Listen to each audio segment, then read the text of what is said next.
नमस्कार साथियों, आज आप सभी देखेंगे आज आप सभी को प्रकृतिवाद के बारे में अध्ययन कराएंगे। जैसे आप देखेंगे प्रकृतिवाद के बारे में हमने कल आपको बताया था।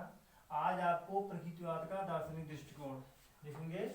प्रकृतिवाद का दार्शनिक दृष्टिकोण आप देखेंगे। प्रकृतिवाद के बारे में जैसे हमने आपको बताया, आदर्शवाद के बारे में हमने आपको बताया, तो आज आप देखेंगे कि प्रकृतिवाद का दार्शनिक दृष्टिकोण क्या होता है।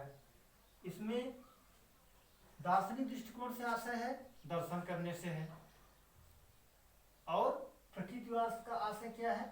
प्रकृतिवाद से आशय है जो प्रकृति रूप में, जो इस भौतिक संसार में जो हमें दिखाई दे रही हैं चीजें, वो हमारी प्रकृतिवाद के अंतर्गत आती हैं। जैसे जो चीजें स्वयं से निर्मित होती हैं, स्वयं में विलीन हो जाती हैं, और हम जिस तत्व या पदार्थ को या इस संसार में दिखाई देता है वो हमारे प्रकृति की वस्तुएं होती हैं।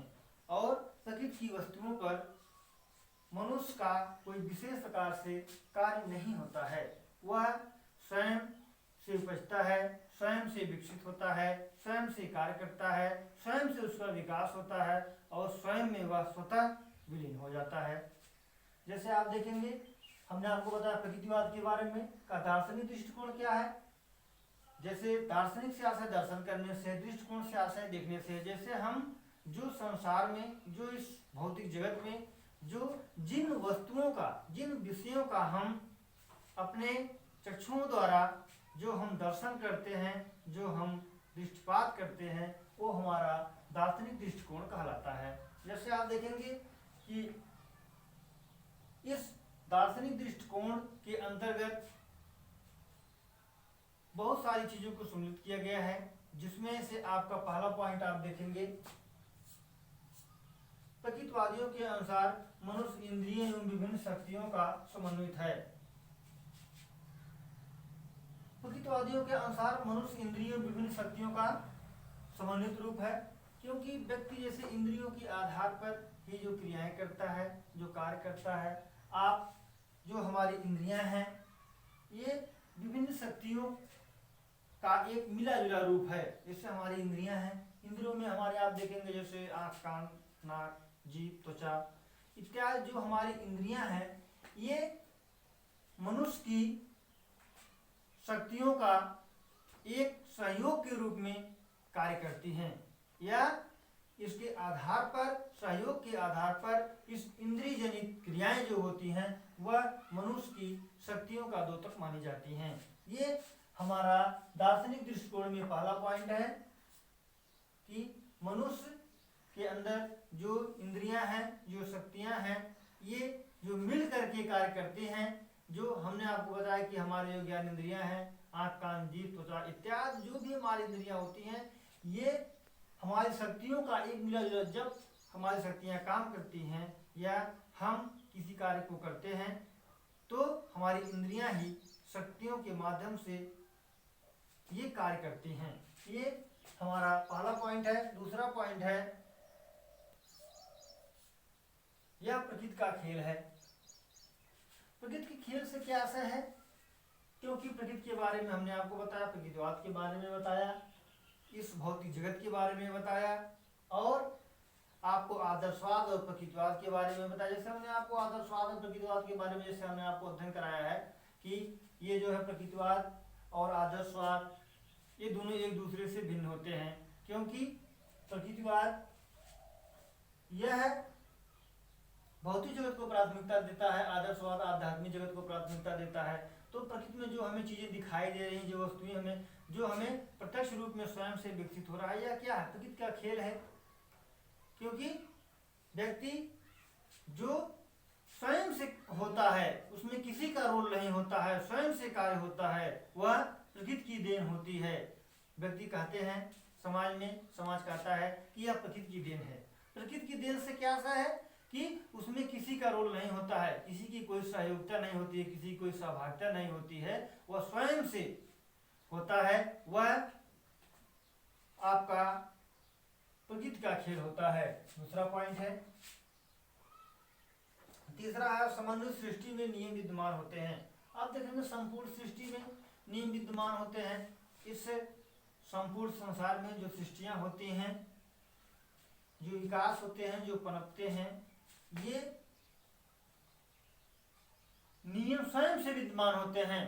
जो देखिए प्रकृतिवाद यह कहता है कि इसमें नियम बनाए नहीं जाते हैं, बने हुए होते हैं, या स्वयं से कार्य करते हैं, स्वयं से बने होते हैं। इसमें कोई नियम न बनाता है न बिगड़ता है, क्योंकि और यदि हम प्रकृति के साथ कोई इस प्रकार का कार्य करते हैं या विशेष रूप से कोई कार्य करते हैं तो समस्याएं हमें उत्पन्न हो सकती है, क्योंकि ये प्रकृति जो भी कार्य करता है या प्रकृति के आधार पर जो भी कार्य होते हैं वे बहुत अच्छे होते हैं।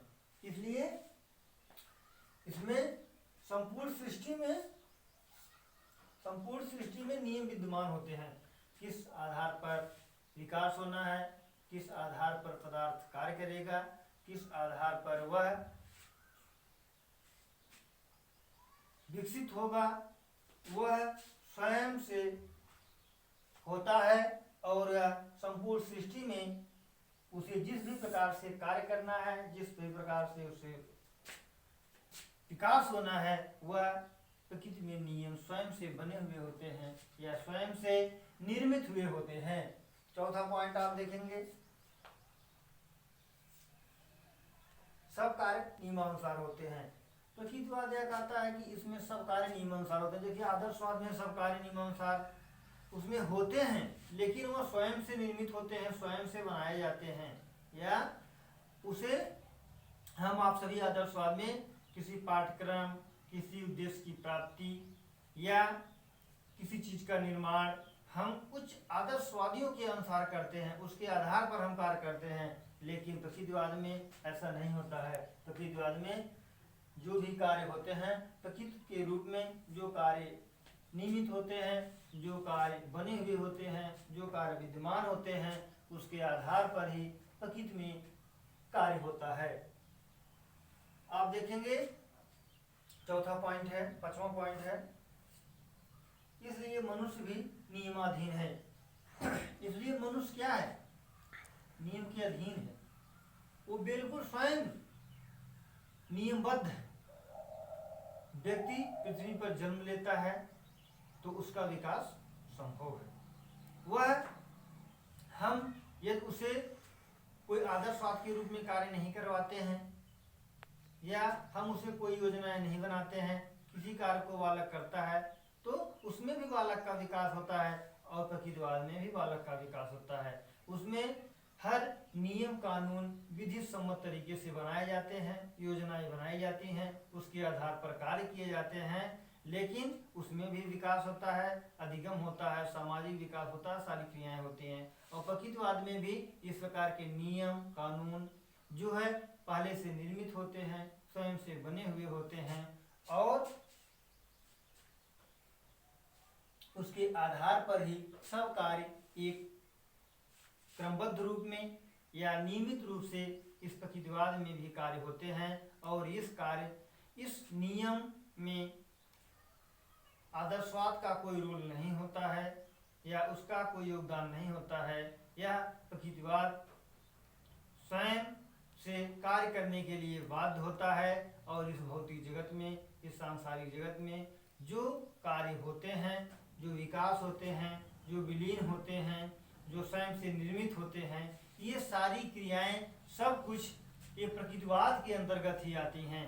इस तरह से प्रकृतिवाद में भी नियम बने हुए होते हैं और ये नियम पहले से ही निर्मित होते हैं और इस नियम के आधार पर व्यक्ति समाज में कार्य करता है या उसके आधार पर वह क्रियाएं करने के लिए स्वयं से बाध्य होता है। अगला पॉइंट देखेंगे, इसलिए मनुष्य भी नियमाधीन होते हैं। ये हो गया आपका। प्रकृतिवाद के स्वयं के नियम होते हैं। हमने आपको बताया मनुष्य नियमाधीन होता है और प्रकृति के स्वयं के नियम होते हैं। हमने आपको इससे पहले बताया नियम अधीन होते हैं या प्रकृति के स्वयं के नियम होते हैं कि प्रकृति में कोई इस प्रकार के नियम नहीं बनाए जाते हैं, इस प्रकार की योजनाएं नहीं बनाई जाती हैं, इस प्रकार के कार्य नहीं करवाए जाते हैं कि या किसी कार्य को करवाने के लिए बाध्य नहीं होते हैं। ये इसमें व्यक्ति स्वयं प्रकृति के स्वयं के नियम होते हैं। इसमें व्यक्ति कार्य स्वयं से करता है, स्वयं से उसका विकास होता है, स्वयं से वह समाज में क्रियाएं करता है, इसके आधार पर ही व्यक्ति कार्य करता है। चलिए अब आज यहीं तक। इसके साथ हम आप सभी को अगले वीडियो में इसका अध्ययन कराएंगे। जय हिंद, जय भारत।